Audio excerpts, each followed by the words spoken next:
అందరికీ నమస్కారం. నా పేరు కొమ్మెర అంకారావు, జాజియా నిక్నేమ్తో పిలుస్తారు. నా వయసు 43 సంవత్సరాలు. నా 11వ ఏట అడవుల్లోకి వెళ్ళిపోయాను. నల్లమల్ల అడవిలో సుమారుగా ఇప్పటిదాకా 2 లక్షల ఎకరాల్లో ఉన్న ప్లాస్టిక్ వ్యర్థాలు మొత్తం ఏరి పడేసి బయట పడేశాను. తర్వాత ఇప్పటిదాకా కొన్ని కోట్ల విత్తన బంతులు నల్లమల్ల అడవిలో చల్లాను. అలాగే ప్రతిరోజు అడవుల్లో 20-30 కిలోమీటర్లు తిరిగి అడవుల్లోకి ఎవరు రానివ్వకుండా అడవి కాపలా ఉంటాను. ఏ వృక్షాన్ని నరకకుండా, ఏ వన్యప్రాణిని చంపకుండా కాపాడుతూ ఉంటాను. అలాగే అడవి ఫైర్ అవుతున్నప్పుడు, మంటలు ఉన్నప్పుడు వేసవిలో అడవుల్లోకి వెళ్ళి మంటలు అదుపు చేస్తూ ఉంటాను. నన్ను ఆంధ్ర ఫారెస్ట్ మ్యాన్ అంటారు. నేను ఈ ఆంధ్రాలో పుట్టడం నా అదృష్టంగా భావిస్తున్నాను. అయితే నాకు స్ఫూర్తి ఎవరు అంటే, మా చిన్నతనంలో ముఖ్యమంత్రి నారా చంద్రబాబు నాయుడు గారు నీరు చెట్టు లాంటి, జన్మభూమి లాంటి ఎన్నో కార్యక్రమాలు పెట్టారు. అప్పుడు మేము చిన్నపిల్లలం సార్. మీరే మాకు స్ఫూర్తి. మీ అడవుల్లోకి వెళ్ళి అడవిని కాపాడుతున్నామన్నా, పచ్చదనం చేస్తున్నామన్నా మాకు మీరే స్ఫూర్తి. అయితే నాకు చిన్న కోరిక, భగవంతుని ప్రకృతిని కోరుకుంటున్నా సార్. మీ వయసు తగ్గాలి.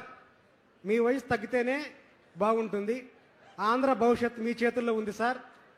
మీరు మాకు స్ఫూర్తి. అలాగే డిప్యూటీ సీఎం గారు, ఆయనకు మేము వీరాభిమానులు.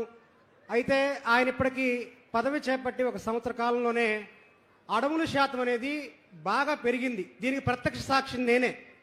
ఎన్నో కార్యక్రమాలు, వారికి మడ అడవుల పైన ప్రేమ ఉంది. అడవులు, సామాజిక అడవుల పేరుతో ఇప్పటిదాకా ఎన్నో కార్యక్రమాలు చేపట్టారు. వారు చేయటం వల్లనే అడవుల శాతం పెరిగింది. మీ ఇద్దరు ఇలాగే చిరకాలం ఉండాలి సార్. కనీసం 30-40 ఏళ్ల పాటు మీరు ఇలాగ ఉంటేనే ఆంధ్ర భవిష్యత్తు బాగుంటుంది సార్. మీకు నిండు నూరేళ్ళ ఆయుష్ ఉంటుంది, అది ఖచ్చితంగా సార్.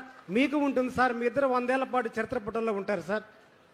ఇక నా యొక్క చిన్న విన్నపం ఏంటంటే, నల్లమల్ల ఫారెస్ట్ అనేది దేశంలోనే ఒక పెద్ద ఫారెస్ట్లో ఒకటి.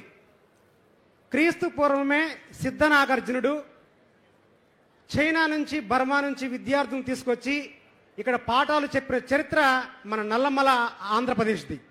అయితే ఇప్పుడు మనం దాన్ని విస్మరిస్తూ ఉన్నాం. దేశంలో వేగంగా ఔషధ మొక్కలు అంతరించిపోయే ఫారెస్ట్ నల్లమల ఫారెస్ట్ అయింది. కారణం ఏంటంటే, నల్లమల అంటే నల్లని కొండలు అని అర్థం. కానీ నల్లమల పేరు మాదిరిగానే ఆ నల్ల కొండలు ఎప్పుడు మలమల మాడుతూ ఉన్నాయి. ఎన్నో ఔషధ వృక్షాలు అంతరించిపోతూ ఉన్నాయి. అలాగే కుంటలు లేని కారణంగా అడవుల్లో బెట్టకు గురైపోయి చెట్లు పోవటమే కాకుండా ఆ చెట్లపైన ఆధారపడ్డ పక్షులు చనిపోతున్నాయి, వలస వెళ్ళిపోతున్నాయి, వన్యప్రాణులు చనిపోతున్నాయి. మనం చేయాల్సిన పని ఏంటంటే, కనీసం కొన్ని కుంటలు, జంతువులు తొక్కేసి కుంటలు అంటే అడవుల్లో ఎత్తైన కొండలపైన పడ్డ నీరు అనేది పల్లంగా వచ్చి కుంటగా ఏర్పడుతుంది సార్. ఈ అడవి జంతువులు ఈ తొక్కేసి కుంటలు మొత్తం పూడిపోయే పరిస్థితి వచ్చింది. ఉన్న కుంటలు మనకు చాలా కొత్త కుంటలు కావాలి, ఉన్న పూడిక తీయించాలి సార్. అది మీ ఇద్దరి ద్వారానే అవుతుంది. అలాగే మనం వీకెండ్ పార్టీలు, సండే పార్టీలు, వన భోజనాలు, ఇలా రకరకాలుగా మనం అడవుల్లోకి వెళ్ళిపోతూ ఉన్నాం. అడవుల్లో ప్లాస్టిక్ వ్యర్థాలు తినిపడేయటం వల్ల ఎన్నో వన్యప్రాణులు చనిపోతున్నాయి. దయచేసి ఇక నుంచి ఎవరైనా అలాంటివి చేయకూడదు. మనందరం ఒక ప్రథమ బాధ్యతలాగా ప్రకృతిని సంరక్షించుకుందామని చెప్పి నా మనవి. అలాగే విత్తనాలే విత్తములు, విత్తనాలే ధనం అన్న ఉద్దేశంతో మన తెలుగు రాష్ట్రాల్లో 5,000 రకాల మొక్కలు ఉన్నాయి సార్. కానీ మనం వాటిని చాలా కోల్పోయాం. ఒక చెట్టుకి 1000 కాయలు కాస్తే 1000 కాయలు ఆ విత్తనాల ద్వారా విత్తన బంతులు తయారు చేసి మనం 1000 వృక్షాలను మనం మొలిపించవచ్చు సార్. తొలకరి జల్లు సమయంలో ఎత్తైన కొండలు, గుట్టలు, కుంటలు, మైదాన ప్రాంతాలు, పలచని అడవుల్లో మట్టి, ఎరువు సమానంగా కలిపేసి మనం తినిపడేసిన ఏదైనా ఒక నేరేడు కానీ, సీతాఫలం కానీ, ఏదైనా ఒక విత్తనాన్ని మనం చుట్టూ కనుక మనం చల్లినట్లయితే కనీసం మనం 100 చల్లితే అందులో 4వ వంతు ఒకటైనా ఖచ్చితంగా మొలుస్తుంది సార్. ఇలా మనం కొన్ని కోట్ల విత్తన బంతులు, ఎలాంటి శ్రమ ఉండదు, బడ్జెట్ కూడా తక్కువ, అలా చేయటం ద్వారా వేగవంతంగా మనం అడవుల్ని వృద్ధి చేసుకోవచ్చు. ఈ విత్తనాలే విత్తములుగా మనం కాపాడుకోవాలని చెప్పి నా యొక్క చిన్న మనవి. అలాగే సార్, నల్లమల్ల అడవి దేశంలోని ఎక్కువ కాలుతున్న అడవి. ఎందుకంటే వేసవి కాలంలో గొర్రెల కాపర్లు అవగాహన లోపం వల్ల కొత్త గడ్డి రావాలి అనే ఉద్దేశంలో ఎత్తైన కొండలకు ఎక్కేసి మంట పెడుతూ ఉంటారు మండు వేసవిలో. అవి తగలబడుతున్నాయి సార్.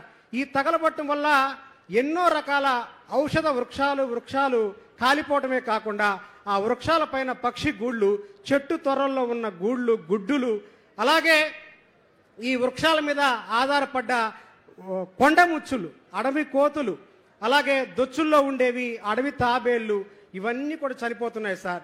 దయచేసి ఒక బాధ్యతగా ప్రజల అభ్యర్థన, గ్రామాల్లో దీని ఒక ప్రచారం లాగా, ఉన్న గడ్డి తగలబెడితే కొత్త గడ్డి రాదు, గడ్డి ఎలాగైనా మొలుస్తుంది, తొలకరి జల్లు ఉద్దేశమే గడ్డి మొలవటం అనే కార్యక్రమాన్ని ప్రచారం చేసి అదొకటి కూడా ఆపేయాల్సిన అవసరం ఉంది సార్. అలాగే ప్రతి గ్రామాల్లో కూడా నర్సరీలు మనం ఏర్పాటు చేయాలి సార్. ఒక మండలంలో 15 గ్రామాలు ఉంటే 15 గ్రామాల్లో కూడా నర్సరీలు ఏర్పాటు చేయాలి. అందులో కూడా ఔషధ వృక్షాలు ఎవరైతే మన తాతల తండ్రులు మనం చేశారో దాన్ని ఆ వృక్షాలను కూడా మనం అభివృద్ధి చేయాలి సార్. నల్ల ఉమ్మెత్త, తెల్ల జిల్లెడు లాంటి ఎన్నో చెట్లని మనం ఆదరించాలి సార్. మరొక విషయం సార్, ఎవరికైనా సరే ప్రకృతి ప్రేమ కలగాలంటే ప్రకృతిని నిశితంగా పరిశీలించాలి సూక్ష్మ కోణంలో. ఎంత అద్భుతం అంటే ప్రకృతి అంటే, రేల చెట్టు అనే ఒక చెట్టు ఉంటుంది సార్. దీన్ని సంస్కృతంలో ఆరగ్వద అంటారు. రేల చెట్టుకి ఎప్పుడైతే పువ్వు పూస్తుందో ఖచ్చితంగా 45 రోజులు లెక్క పెట్టుకోండి, వర్షం గ్యారంటీగా పడుతుంది. పూర్వకాలంలో రైతులు రేల చెట్టుని చూసి పత్తి విత్తనాలు తెచ్చుకునేవాళ్ళు. అలాగే నేను ఒకరోజు అడవిలో వెళ్తున్నప్పుడు ఒక శతాధిక వృద్ధుడు కూర్చొని ఉన్నాడు. అబ్బా ఏ ఎండలు మనవడా అన్నాడు. తాత వర్షం ఎప్పుడు పడుతుందంటే దగ్గరలో మోదుగు చెట్టు ఉందా అన్నాడు. ఉంది తాత అంటే ఒక కాయ కొట్టి తీసుకొని రా అన్నాడు. నేను ఒక కాయ తీసుకొని వచ్చాను సార్. తీసుకురాగానే ఆయన కాయని చీల్చాడు. కాయలో ఒకే ఒక విత్తనం ఉంటుంది సార్, 3 పార్ట్లుగా ఉంటుంది. ఆయన చీల్చి ఖచ్చితంగా వర్షం 15 రోజుల్లో పడిద్ది అన్నాడు. ఖచ్చితంగా 15 రోజుల్లో వర్షం పడింది సార్. ఎలా చెప్పావు తాత అంటే ఆయన చెప్పింది, రేల చెట్టుని మోదుగు చెట్టుని మనం చీల్చినప్పుడు విత్తనం కింద భాగంలో ఉంటే 45 రోజుల్లో వర్షం పడుతుంది, విత్తనం మధ్య భాగంలో ఉంటే 30 రోజుల్లో వర్షం పడుతుంది, విత్తనం పై భాగంలో ఉంటే 15 రోజుల్లో వర్షం పడుతుంది అని చెప్పాడు సార్. ఏ శాస్త్రవేత్త కూడా లేదు సార్. అలాంటి ఎంతో మంది వృద్ధులు చనిపోయారు సార్. ఒక వృద్ధుడు చనిపోతే ఒక లైబ్రరీ కాలిపోయినట్టే. మన వృద్ధుల్ని గౌరవించుకోవాలి, అలాంటి గ్రామీణ జ్ఞానాన్ని మనం సేకరించుకోవాలి సార్. నాకు ఈ అవకాశం ఇచ్చిన ఆంధ్రప్రదేశ్ ప్రజలకి, అటవీ శాఖ అధికారులకి, ముఖ్య కార్యదర్శులకి, ఒక సామాన్య ఆంధ్ర ఫారెస్ట్ మ్యాన్ గుర్తింపు వచ్చిన నన్ను మీరు గుర్తించి ఇక్కడ దాకా తెచ్చినందుకు మరొకసారి మీ ఇద్దరికి కూడా మనస్ఫూర్తిగా హృదయపూర్వక పాదాభినందన సార్. మీరు ఇలాగే ముందుకు వెళ్ళాలి, మేము ఇలాగే ఆనందంగా ఉండాలి, అడవి తల్లి పచ్చగా ఉండాలి. జై ప్రకృతి, జై కూటమి ప్రభుత్వం. Thank you sir. అమూల్యమైన తన అనుభవాలతోటి ఇప్పటి వరకు మనందరినీ మంత్రముగ్ధుల్ని చేసిన శ్రీ కొమెర అంకారావు గారికి ధన్యవాదాలు తెలియజేస్తున్నాము. ఎక్కడెక్కడైనా సరే ఆ విజ్ఞానానికి పుస్తకాలు అవసరం లేదు, అనుభవమే అపారమైన జ్ఞానాన్ని అందిస్తుంది. ప్రస్తుతం ప్రపంచ పర్యావరణ దినోత్సవాన్ని పురస్కరించుకుని భూక్య లావణ్య నాయక్ 10వ తరగతి చదువుతున్నటువంటి జిల్లా పరిషత్ హై స్కూల్ అనంతవరం పాఠశాల విద్యార్థిని ఇప్పుడు ప్రమాణ స్వీకారం చేయిస్తుంది. దయచేసి